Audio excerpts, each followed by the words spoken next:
কূটনীতির ভাষায় বলা হয় কখনোই প্রতিবেশী বদলানো যায় না, তাই প্রতিবেশীর সাথে সম্পর্ক হতে হয় আস্থার, বিশ্বাসের।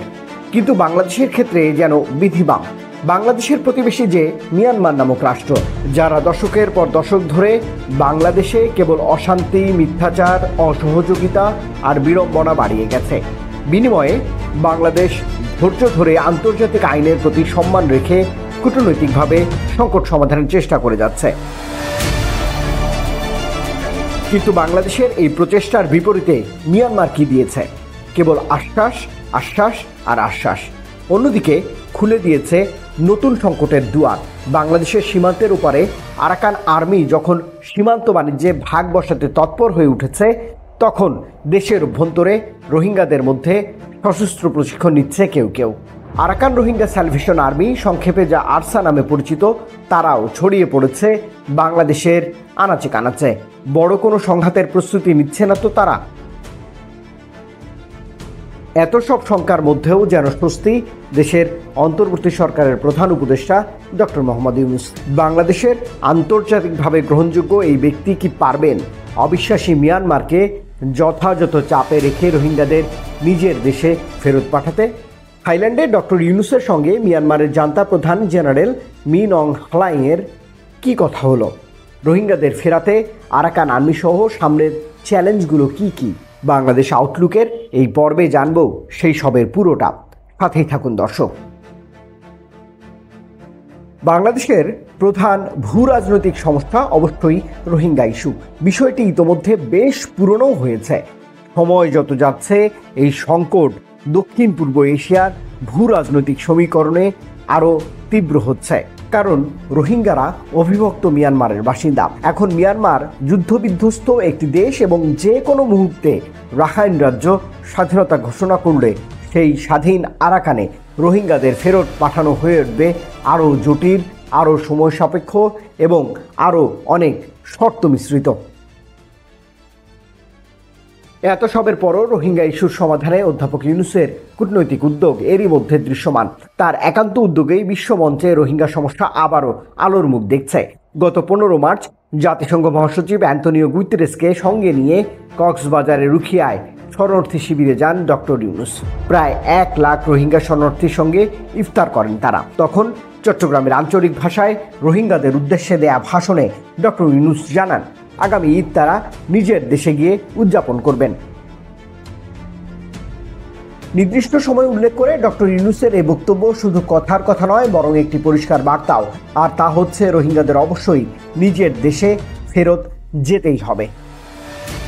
যত তাড়াতাড়ি পারা যায় যে দুনিয়ার মানুষের উপর বোঝাগুলো তখন অনুরণ নিজে থেকে এর মধ্যে আর মানুষ দুনিয়ার মানুষের সব আরা করতো আরা ক্ষমতা আছে আর তারা পেয়েছে।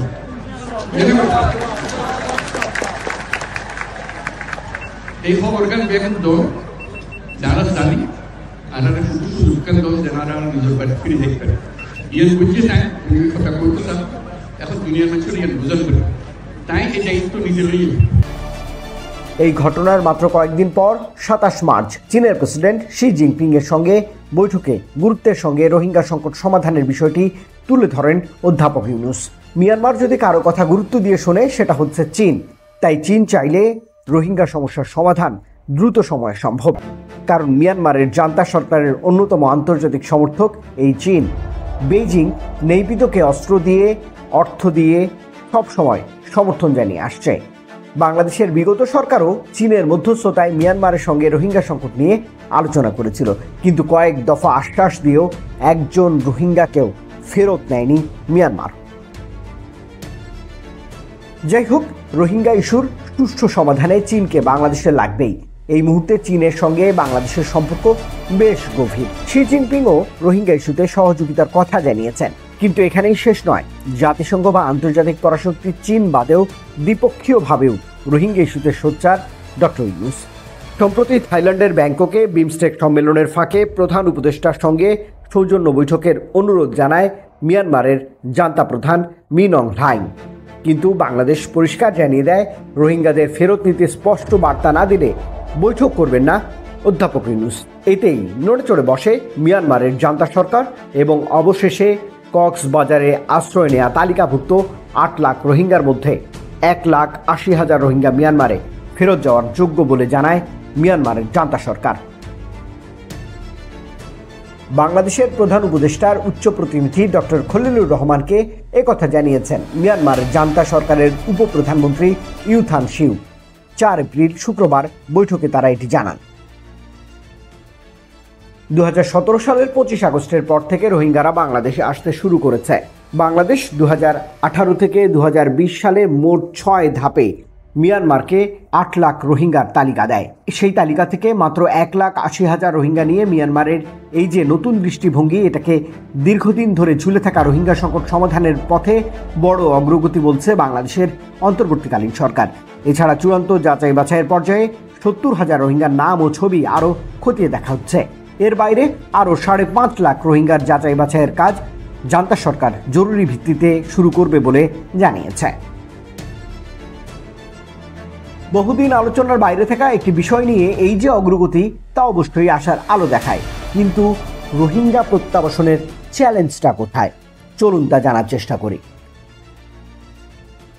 রোহিঙ্গাদের ফেরত পাঠানোর ক্ষেত্রে বাংলাদেশের জন্য প্রধান সমস্যার দিক হলো 8 বছরে আরাকানের পরিস্থিতি আমূল বদলে যাওয়া। রোহিঙ্গাদের তাড়িয়েছিল বারবার সশস্ত্র বাহিনী। এখনকার আরাকানের 80 থেকে 90% অংশে তারা এখন আর নাই। রোহিঙ্গা প্রধান অঞ্চল উত্তর আরাকানের শতভাগই এখন রাখাইন গেরিলা তথা আরাকান আর্মির দখলে। এরকম বাস্তবতায় রোহিঙ্গাদের ফেরত পাঠানোর বিশ্বাসযোগ্য ও বাস্তবযোগ্য উদ্যোগে আরাকান আর্মির পূর্ণ সম্মতি এবং অংশগ্রহণ লাগবে। এমনকি মিয়ানমারের কেন্দ্রীয় সামরিক জান্তা রোহিঙ্গা প্রশ্নে ইতিবাচক হলেও আরাকান আর্মির সদস্যসম্মতি ছাড়া রোহিঙ্গাদের ফেরত পাঠানো একেবারে কঠিন এবং সেটা বাস্তবসম্মতও নয়। আবার আরাকান আর্মি ও কেন্দ্রীয় সামরিক বাহিনীর মধ্যে রোহিঙ্গা ইস্যুতে ঐক্যমতের সম্ভাবনা ও সুযোগ একেবারে কম। কারণ সাম্প্রতিক যুদ্ধে কোনো রোহিঙ্গা সংগঠন আরাকান আর্মির বিরুদ্ধে জান্তার সেনাদের সহযোগিতা করেছিল। তবে আরাকান আর্মি জান্তা সরকারের সঙ্গে এ বিষয়ে কথা না বললেও বাংলাদেশের সাথে নিশ্চয়ই আলাপ করতে রাজি রয়েছে, কিন্তু এখানে থাকবে বেশ কিছু শর্তের বিনিময়। তাই রোহিঙ্গাদের ফেরত পাঠাতে হলে অবশ্যই আরাকান আর্মি বড় ফ্যাক্টর। তাদের সঙ্গে আলাপ আলোচনা আরও চালিয়ে যেতে হবে। একই সঙ্গে বাংলাদেশে থাকা রোহিঙ্গাদের গতিবিধির উপর কঠোর নজরদারি রাখতে হবে। বাংলাদেশে আরসার শীর্ষ নেতাসহ বেশ কয়েকজন ধরা পড়ার পর উঠে আসছে আরও নানা তথ্য। জানা যাচ্ছে অনেক রোহিঙ্গা গেরিলা প্রশিক্ষণ নিচ্ছে। এরা কার বিরুদ্ধে যুদ্ধ করবে? নিজেরা কোণঠাসা হওয়ার পর মিয়ানমারের জান্তা সরকার আরাকান আর্মির বিরুদ্ধে এই রোহিঙ্গাদের ব্যবহার করতে চাইছে না তো? চলুন দর্শক একটু জেনে আসি কেন মিয়ানমারকে বিশ্বাস করা যায় না। এখন বাংলাদেশে অবস্থান করছে 14 লাখের বেশি রোহিঙ্গা। 8 বছর পর মাত্র 1,80,000 রোহিঙ্গাকে ফেরত যাওয়ার যোগ্য বলে মনে করছে মিয়ানমার। অথচ মিয়ানমারের রোহিঙ্গাদের মূল যে সমস্যা, তাদের নাগরিকত্ব, সেটা দেওয়ার বিষয়ে জান্তা সরকারের আগের অবস্থান পাল্টিয়েছে এমন কোনো ঘোষণা নেই। আসলে আন্তর্জাতিক সম্প্রদায়কে বোকা বানাতেই মিয়ানমার বরাবরই সিদ্ধহস্ত। তারা বিষয়টি ঝুলিয়ে রাখার নীতি নিয়েছে। দীর্ঘসূত্রতার একটা ফাঁদে তারা বাংলাদেশকে ফেলতে চাইছে। বলা যায় এটা তাদের হিসাবি একটি চাল। যেহেতু অন্তর্বর্তীকালীন সরকার রোহিঙ্গা ইস্যুতে বেশ সোচ্চার এবং চলতি বছরই বাংলাদেশে রোহিঙ্গা ইস্যুতে একটি আন্তর্জাতিক সম্মেলন করার কথা রয়েছে, তাই এর আগে মিয়ানমার জান্তা সরকার সামান্য কিছু রোহিঙ্গা ফেরত নেওয়ার চাল চাললো, এটা বলাই যায়। তাই এখন বাংলাদেশকে সরব থাকতে হবে, আরও থাকতে হবে তৎপর। সব মিলিয়ে রোহিঙ্গা ইস্যুতে বাংলাদেশের এখনও কি করা উচিত বলে আপনি মনে করছেন দর্শক? জানাতে পারেন আমাদের। বাংলাদেশ আউটলুক আপনাদের বিশ্ব কূটনীতির নানা দিক তুলে ধরার চেষ্টা করছে সহজভাবে। সাবস্ক্রাইব করে সঙ্গেই থাকুন, এই অনুরোধ রইল।